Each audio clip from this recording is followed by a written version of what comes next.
Представи си, че си осъден да прекараш години в най-страшния затвор на Съединените щати – Алкатрас. Забрави за обикновени килии или малки шансове за бягство. Тук те изпращат на изолиран остров, заобиколен от ледени води, смъртоносни течения и пазачи, готови да стрелят при най-малкия признак на бунт. Пътуването ти започва с лодка.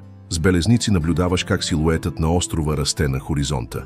Студеният вятър реже кожата ти, а всяка вълна повтаря едно и също предупреждение – няма изход. Щом слизаш на брега, първото, което виждаш, е сивата, безжизнена стена на затвора. Няма цветове, няма топлина. Само бетон, решетки и задушаващо усещане за затворничество. Пазачите не говорят много, само крещят заповеди.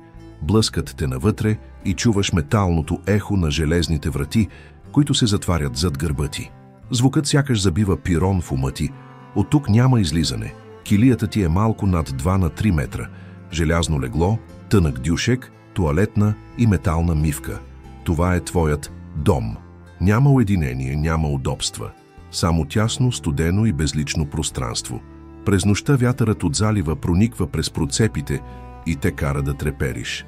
Тънкото одеяло не стига и всяка нощ се превръща в изпитание срещу студа. Осветлението е слабо. Крушката в килията едва осветява помещението, създавайки сенки, които сякаш се движат по стените. Времето тече бавно, а тъмнината става най-постоянният ти спътник. Шумът никога не спира. Врати тряскат, стъпки ехтят, далечни викове на други затворници, заповеди на пазачи. Дори когато тихото изглежда пълзи по коридорите, разбираш, че тишината в Алкатрас е просто друга форма на психологическа мъка. Правилата са строги. Нямаш право да говориш без разрешение. Нямаш право да се движиш извън времето за това. Дори ставане от леглото преди сигнала е причина за наказание. Всеки детайл от живота ти е контролиран. Наказанията са бързи и жестоки. Най-страшното от тях е изолацията. Тъмната килия. Дупка, в която те хвърлят без светлина, без звук, без никого. Само ти и умът ти, борещи се да не полудееш в абсолютната празнота. В изолацията губиш представа за времето. Не знаеш дали е ден или нощ, дали е минал час или цял ден. Тъмнината тежи толкова, че започваш да виждаш форми, сенки, халюцинации, създадени от собствения ти мозък. Когато най-накрая излизаш, обикновената светлина на затвора, която преди изглеждаше слаба, сега те боли в очите. Залиташ, временно сляп, и разбираш, че Алкатрас има силата да пречупи всеки. Принудителният труд е част от рутината. Изпращат те в шивашки работилници, дърводелство или пералня. Часове повтаряща се, изтощителна работа, винаги под надзора на въоръжени пазачи. Една грешка, едно подозрително движение и наказанието идва веднага. Храната е безвкусна и винаги една и съща. Хляб, рядка супа и малка порция месо.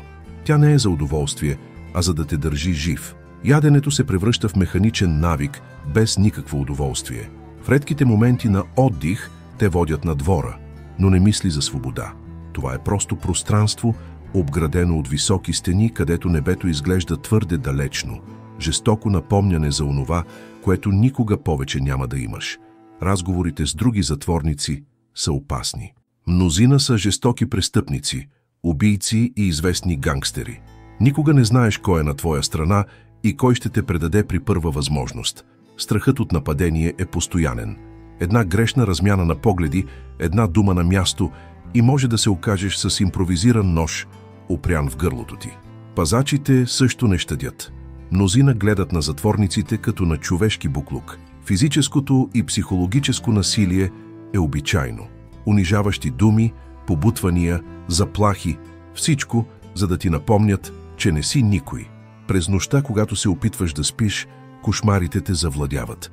Сънуваш свобода, но се будиш от металния звук на решетки. Реалността те удря като нова присъда всяка сутрин.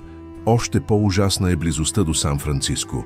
В нощи със силен вятър чуваш смях, музика и шумове от града, идващи от другата страна на залива.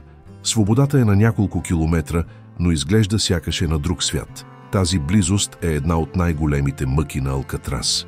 Знаеш, че животът продължава отвън, но никога повече няма да го докоснеш. Започваш да разбираш, че целта на Алкатрас не е просто да държи затворници. Тя е да унищожава бавно ума ти, докато приемеш, че вече не си човек, а просто номер. Дните минават и осъзнаваш, че няма надежда. Никой не бяга. А тези, които са опитали, никога не са били видени отново. Тогава разбираш защо Алкатрас е останал известен като невъзможният затвор. Той не беше просто килия. Той беше бавна смъртна присъда, където най-голямото наказание не беше насилието или принудителният труд, а безнадежността.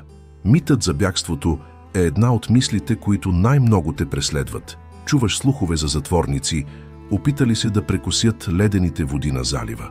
Някои казват, че са успели, други твърдят, че телата им никога не са открити, погълнати от вълните. Когато затвориш очи, се представяш как се хвърляш в онези води. Шокът от студа би бил толкова силен, че мускулите ти ще се парализират за секунди. Течението ще те понесе като листо. А дори и да оцелееш, акулите и морските лъвове патрулират бреговете. Най-известният от тези планове е бягството през 1962 година с Франк Морис и братята Англин. Казват, че изработили фалшиви глави, за да измамят пазачите и използвали импровизирани лодки. Но никой не знае дали са стигнали от среща. Тази несигурност подхранва легендата, че може би има начин, но никога за теб. Психологическата среда в Алкатрас е по-задушаваща от самите стени. Изолацията на острова и милитаризираната рутина превръщат всеки ден в тест за здравия разум. Нямаш контрол над нищо, дори над времето. Рутината е крайно повтаряща се. Ставане, хранене, работа, обратно в килията, сън. Винаги по едно и също време, винаги по един и същи начин. Дните се сливат, докато вече не знаеш дали е понеделник или неделя. Това повтаряне унищожава ума ти бавно. Все едно живееш в счупен часовник. Стрелките се въртят, но никога не сочат към свободата. Започваш да забелязваш малки стратегии за запазване на разсъдъка. Някои затворници правят упражнения в килията, други пеят тихо или броят дните, отбелязани по стената. Но нищо не е достатъчно. Усещането за затвор винаги побеждава. Свободното време се запълва с книги от малката библиотека или с импровизирани шахматни партии. Но дори развлеченията изглеждат контролирани, сякаш са просто още един начин да държат затворниците заети, за да не полудеят напълно. Климатът в Алкатрас не помага. Постоянният вятър от залива нахлува през цепнатините на стените. Влажният студ прояжда костите ти, а мухълът завладява дрехите и дюшеците. Няма значение колко се завиваш, никога не се чувстваш стоплен. При всяко посещение на семейство, когато е позволено, разочарованието нараства. Виждаш ги само през стъкло, говорейки по телефон. Не можеш да ги прегърнеш, не можеш да ги докоснеш. Срещата служи само да напомни колко далеч си от истинския живот. Насилието винаги дебне по коридорите. Вътрешни банди създават съюзи и вражди. И никога не знаеш на кого можеш да се довериш. Дори проста опашка за столовата може да завърши с бой. За пазачите насилието е просто част от рутината. Мнозина си затварят очите за сблъсъци между затворници, стига общият ред да се запази. Това означава, че безопасността ти зависи единствено от теб и от способността ти да не привличаш внимание. Всяка нощ сънуваш, че отново виждаш осветения мост, Golden Gate. Но когато се събудиш, пред теб са само сиви стени и металният звук на решетки. Реалността удря като шамар всеки ден. Времето минава и свикваш да живееш без надежда. Това е странно състояние. Вече не мечтаеш за бягство, но и не приемаш съдбата си. Просто съществуваш, ден след ден, като сянка между стените. И точно това прави Алкатрас толкова ужасен. Не е само физическият затвор. Това е психологическият затвор, кражбата на идентичността ти, превръщането на човека в просто още един номер. Много затворници са излезли живи оттам, но малцина са излезли цели. Белегът на Алкатрас никога не изчезва. Той продължава да преследва ума, дори десетилетия след свободата. Когато най-накрая дойде денят на освобождението ти, ако си един от малцината късметлии, разбираш, че светът отвън вече не е същият. И ти също не си. Островът е останал зад гърба ти, но споменът не.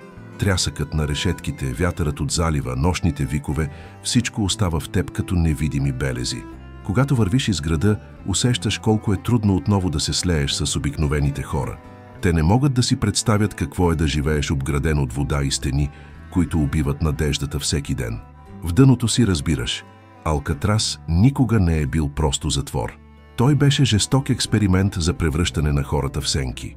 И дори десетилетия след затварянето му името продължава да ехти като синоним на страх, изолация и болка, защото да бъдеш затворник в Алкатрас никога не означаваше просто да изгубиш свободата. Това означаваше да изгубиш самата си човечност,